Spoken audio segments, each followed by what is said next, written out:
Today I'm in London's Docklands and it's the home of big buildings, big business and probably big bonuses. Now in the 1980s this whole area was kind of knocked down, bulldozed, rebuilt and the big financial institutions moved in. But there's one person that still runs her affairs from this place, and she doesn't have dollar signs in her eyes, but she has an ambition that's much more, shall we say, human.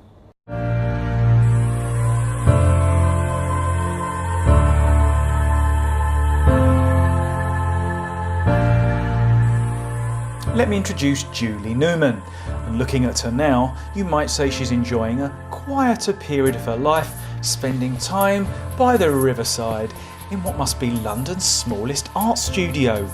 A wheelhouse salvaged from a boat perched on the quayside. Julie is actually far from retired. She hasn't stopped. Even as far back as the early 80s, she was a staunch activist and demonstrator for women's lib, disability rights and the whole gay liberation movement. In the 1990s, Julie became Britain's first disabled lesbian to be elected to a national committee within the trade union movement, and then went on to become a disability equality officer. But she didn't stop there. Julie also became acting chair for the British Council for Disabled People, and then during the London Olympic Games set up Together 2012, a disability arts and culture group creating events within the local community. I just had to get along to find out what this woman has for breakfast. Hello. Hello. How are you? I'm good, thank you very much. A great little place, isn't it? I discover there's no slacking for Julie. With her spouting activism, solidarity and rights for all humanity in all directions, she's recently been asked to collaborate with Britain's most powerful and respected gay lobby group. Yeah. Can we perhaps find out a bit more about your association with Stonewall? I'm one of the representatives for Regard, which is the national LGBT disabled LGBT groups. Well, it's the only national disabled LGBT group. And what we've been working with Stonewall for some years is a greater understanding about the social barriers that disabled LGBT now Q people are facing in relation to living full and independent lives as out lesbians, gay men, etc. And Stonewall have over the years created a really meaningful dialogue now with those of us who they've been meeting with and those of us who they're inviting in for the first time. And I think particularly at the moment when there's so much focus on how expensive we are to maintain as disabled people, I think it's really important that we can demonstrate that we have a real function in society and we have a real value in society. Just tell us a little bit about some of when you was out campaigning, did you go out and get into trouble and was you quite noisy? I mean, was you the more vocal demonstrators or the more lobbyist type? I've been attached to a number 11 bus outside of Downing Street and had to be removed by the police. I've lost the key to my wheelchair so that I haven't been able to move when I've been demonstrating for a woman's right to choose. I might have been part of something which these days would be seen, and perhaps in those days was seen to be illegal. There was a whole group of us who were very active in demonstrating the wrongness of violence against women. We used to write songs, we used to parade through the streets, we used to be negotiating with the police at the same time around these things, who maintained there was no problem.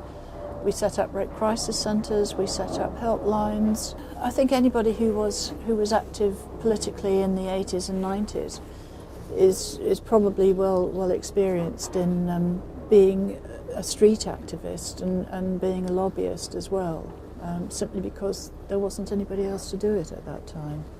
Julie has and still does place herself in positions of influence where her voice for LGBT and disability rights can clearly be heard.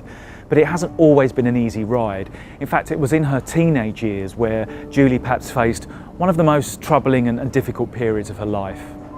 When she was just a young teenager, Julie's family moved to Canada for a number of years. It was here she started to feel her attraction to girls her age. Unfortunately, this landed her in the hands of rather backward-thinking doctors, as many of them were at that time. The men in white coats forcibly gave her brain electric shocks in an attempt to cure her of her lesbian feelings. I kind of term it Frankenstein psychology, but it was actually called aversion therapy. But tell us about those difficult times. It was very graphic. They didn't give us lots of injections to make us go to sleep first, so it all happened while we were asleep. They put something in your mouth and they stood on each side of the stretcher and they put the electrodes on your head and then they zapped you. And it was awful, and it was awful for my family to see me like that. And there was nothing I could do. I'm lucky, I'm very fortunate that I've survived it. You know, there were times when things were terribly difficult. You know, and that continued on until I was in my 30s. You know, that it wasn't easy.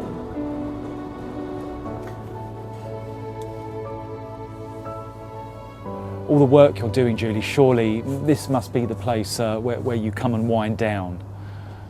It's the one time that I actually feel completely at peace, and I don't, you know, everything else sort of recedes away, and this becomes my world. And in my little world, my 7 foot by 6 foot 6 wheelhouse, in my little world, I can be anywhere, and I can go anywhere, and I can do anything, and that opening up is so healing and so wonderful.